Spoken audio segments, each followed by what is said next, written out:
भारत में एक ऐसा नेता जिसने अंग्रेजों की गुलामी को तोड़कर राष्ट्रपिता महात्मा गांधी के साथ असहयोग आंदोलन में कूद पड़ा हो। 1942 में भारत छोड़ो आंदोलन में हिस्सा लिया और अंग्रेजों की हुकूमत के खिलाफ बगावत कर दी। भारत का राजनीतिक तंत्र भी बरगद के पेड़ जैसा है।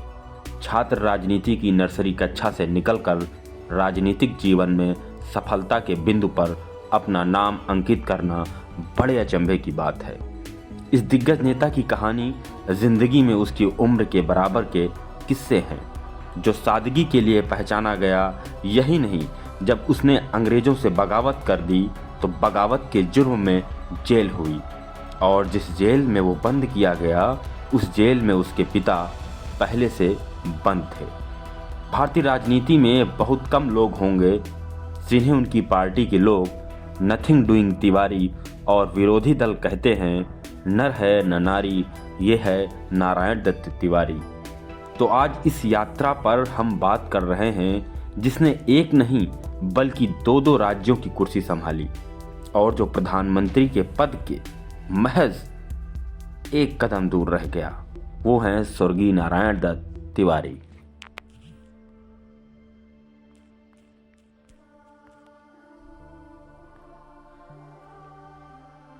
और जब ये सवाल भी कल भी पूछा गया था तो मैंने बताया था कि ये नेताजी शब्द जो है ये बड़ा पुराना है। ये नेताजी यहाँ के मैंने नेताजी सुभाष चंद्र बोस की आपको कहानी बताई कि नेताजी वो भी थे सुभाष चंद्र बोस। कदम कदम बढ़ाए जा, खुशी के गीत गाए जाए, जिंदगी है कौम की तू कौम पर मिटाए जा। सहगल दिल्लन शाह नवाज, उन दोनों तीन नेता थे आज़ाद हिंद फौज के। सहगल दिल्लन शाह नवाज, इनकलाब जिंदाबाद। तो वो भी तो सब इतिहास की बातें भी हैं। नया इतिहास था, पुराना इतिहास है, नए इतिहास जुड़ रहा है। और हर 100 साल पहले का इतिहास क्या था? सब इंग्लैंड गोरे को अंग्रेजों के सब कब्जे में थे। 100 साल बाद क्या होगा बताइए? 100 साल बाद भारत कैसा होगा, क्या होगा?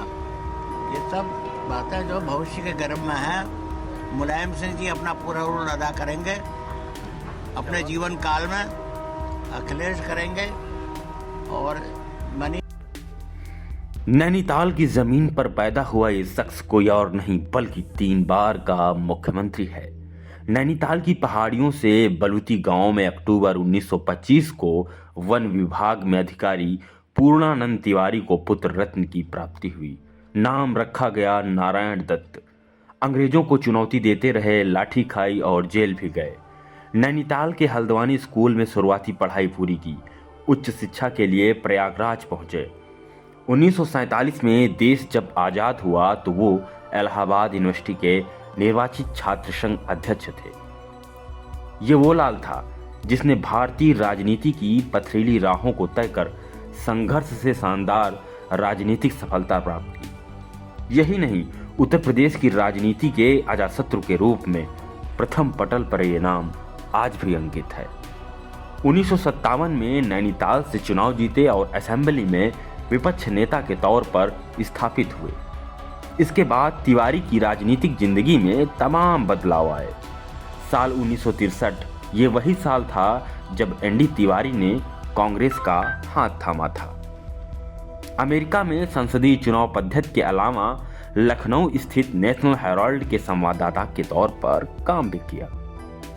1952 में नारायण दत्त तिवारी पहली बार नैनीताल से चुनाव जीतकर उत्तर प्रदेश विधानसभा पहुंचे। उस समय उनकी आयु मात्र 26 वर्ष थी।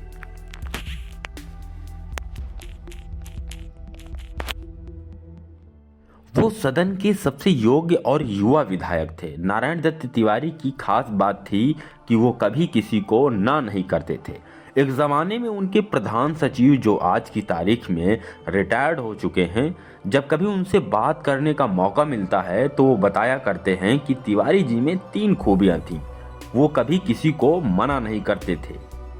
अगर कोई उनसे मिलने आ जाए तो उस वक्त उस व्यक्ति को छोड़कर वो सबसे पहले उस व्यक्ति से मिलते थे। और तीसरी खास बात ये थी कि तिवारी जी कहीं भी जाने से पहले पूरे तरीके से पढ़ लिख कर जाते थे। ये खूबियां भारतीय राजनीति को नई दिशा की ओर अंकित करती हैं।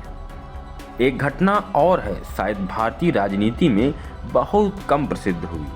जब तिवारी उत्तर प्रदेश में विधानसभा के सदस्य थे तो एक बार स्वीडन देश जाकर 6 महीने बिताए। वहाँ की भाषा को सीखा, इसीलिए शायद अपनी प्रशासनिक क्षमता के लिए मशहूर थे। तिवारी फाइलों का एक एक पेज पढ़ने के बाद फैसला लेते थे। अफसरों को ये बात मालूम थी कि तिवारी जी को बेवकूफ़ नहीं बनाया जा सकता, लेकिन कई बार महिलाओं के साथ उनके संबंधों को लेकर तिवारी की काफ़ी राजनीतिक बदनामियां भी हुई। हद तो तब हो गई जब वो आंध्र प्रदेश के राज्यपाल थे और एक तेलुगु चैनल ने राजभवन के बिस्तर पर 3 महिलाओं के साथ उनका वीडियो वायरल कर दिया। इन सब घटनाओं पर हमेशा तिवारी जी हंसकर बोल दिया करते थे, लेकिन फिर भी उन्हें इस्तीफा देना पड़ा।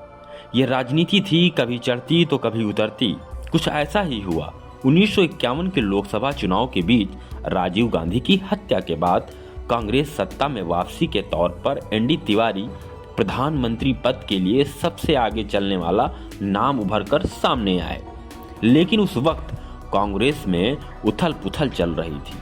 पीवी नरसिम्हा राव ने पार्टी और सरकार को पीएम पार्टी अध्यक्ष के रूप में संचालित किया और दौर 1996 के लोकसभा चुनाव में नैनीताल सीट से अपने उम्मीदवार के रूप में जीत हासिल कर उत्तराखंड के साथ कांग्रेस के पहले मुख्यमंत्री नारायण दत्त तिवारी बने। जवानी के दिनों में अपनी रंगीन मिजाजी के लिए मशहूर एनडी तिवारी को अपने जीवन के 80वें दशक में उस वक्त मुश्किल दौर का सामना करना पड़ा जब रोहित शेखर नाम के युवा ने एनडी तिवारी के खिलाफ केस दर्ज कर दिया। मतलब जो निकालना चाहते हैं निकालें। सर, हम आपके शब्दों में हम लोग सुनना चाह रहे हैं कि क्या वजह है इसकी, क्या मुलाकात का मकसद क्या है और आगे किस तरह से उत्तर प्रदेश में इसका क्या इस मुलाकात मैं आज़ादी की लड़ाई में बायां कान खो बैठा हूँ तो एक ही कान सुनता हूँ। 42 मूवमेंट। इस मुलाकात का पूरे उत्तर प्रदेश की निगाह इस मुलाकात पर थी। सब लोग जानना चाहते हैं, हम लोग भी जानना चाहते हैं इस मुलाकात का मकसद क्या है और आने वाले दिनों में क्या कुछ प्रभाव इस मुलाकात का उत्तर प्रदेश में आपके अनुभव का फायदा कुछ प्रभाव देखने को मिलेगा, क्या मकसद है? हमारी और इनकी जो है वो राजनीतिक मुलाकात नहीं थी, ये व्यक्तिगत मुलाकात थी। क्योंकि मैं यहाँ पहले मुख्यमंत्री रहा हूँ तो ये मुख्यमंत्री का आवास मुझको अलॉट हुआ। पुराना पूर्व मुख्यमंत्री कल्याण सिंह जी भी हैं, राम नरेश यादव जी भी हैं, तो मुझे भी मिली है। तो ये यहाँ पर अपने भाईचारे में बड़ा भाई मानकर यहाँ मेरे पास आए हैं। और हमारे भतीजे महाराज, ये भतीजे तो भतीजे ही ठहरे, ससुराल भी यही है वहाँ। ये तो वैसे भी हमारे ससुराल। कांग्रेस जो है वो सही रास्ते पे है, रास्ते से भटक गई है। कांग्रेस सही रास्ते पे है या भटक गई है? सही रास्ते पे है या कांग्रेस सही रास्ते पे है या भटक गई है? कौन सी कांग्रेस? शरद पवार जी की कांग्रेस, राष्ट्रवादी कांग्रेस है।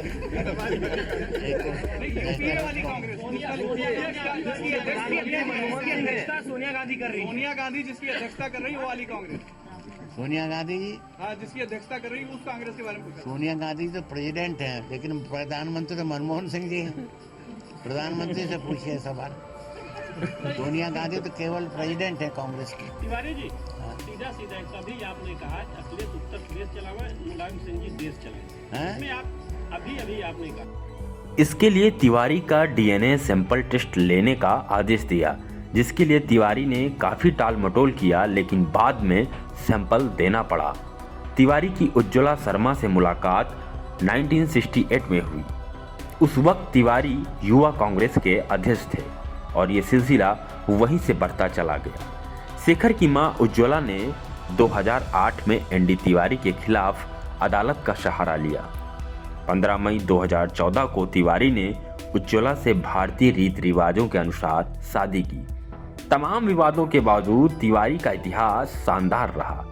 वो इंदिरा गांधी, संजय गांधी के विश्वास पात्र जरूर थे, लेकिन उनके मीठे बर्ताव के कारण तमाम विरोधी नेता भी उन्हें पसंद करते थे। लेकिन लंबे समय से बीमार होने की वजह से दिल्ली के साकेत स्थित मैक्स अस्पताल में 2018 को आखिरी सांस ली। उससे भी आश्चर्य की बात यह है कि एनडी तिवारी का जन्म 18 अक्टूबर 1925 को और निधन 18 अक्टूबर 2018 को हुई। ये बात जरूर है कि इस राजनेता में बहुत दम था। वो एक विजन वाला शख्स था। आज के युग में इस तरह के नेता बहुत मुश्किल से मिलते हैं। अगर वो प्रधानमंत्री होते तो कोई बड़ी बात ना होती। इतना जरूर हो सकता था कि वो इस पद की शोभा जरूर बढ़ाते। देश के नेताओं की इस महायात्रा पर बने रहें केवल न्यूज नशा रेडियो पर।